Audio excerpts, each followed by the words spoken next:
So far this evening, all of the writers that I've been sharing with you have been members of New Musicals, Inc. But I wanted to take a quick little side trip and introduce you to a couple of writers from my past who were very instrumental in my journey from actor to dramaturge. Back when I was based in Toronto, for the first half of my career, basically all of my 20s, I considered myself a classical actress. I did Shakespeare. When I deigned to do a musical, it had to be one that was established from the canon. But then when I was 30, I was given the opportunity to be in a world premiere musical at the Muskoka Festival, just north of Toronto in the beautiful Lake District of the Canadian Shield.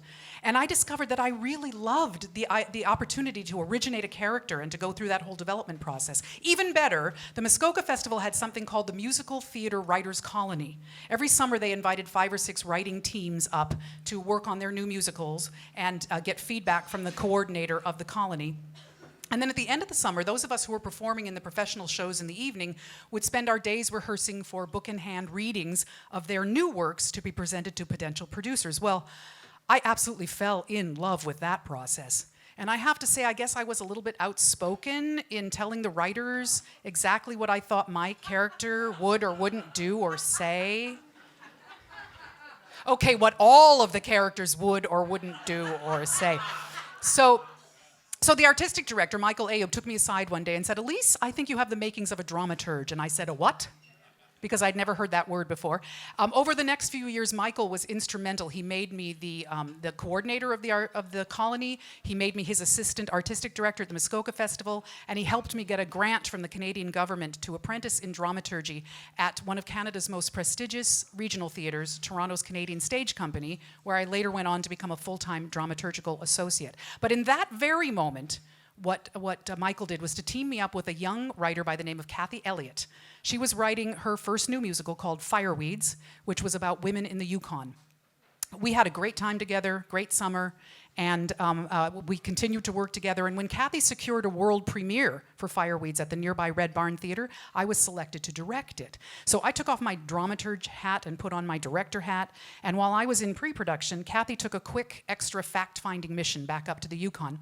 And when she came back, she informed me that she had written a new song for the show.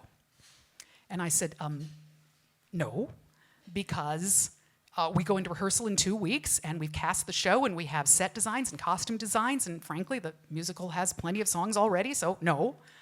And so Kathy said that she tried to explain to me that she had long felt that there was a moment missing in the show for the lead character of Donna, who had suffered a great tragedy. She had gone to the Yukon with her husband. They'd built a log cabin to live in together.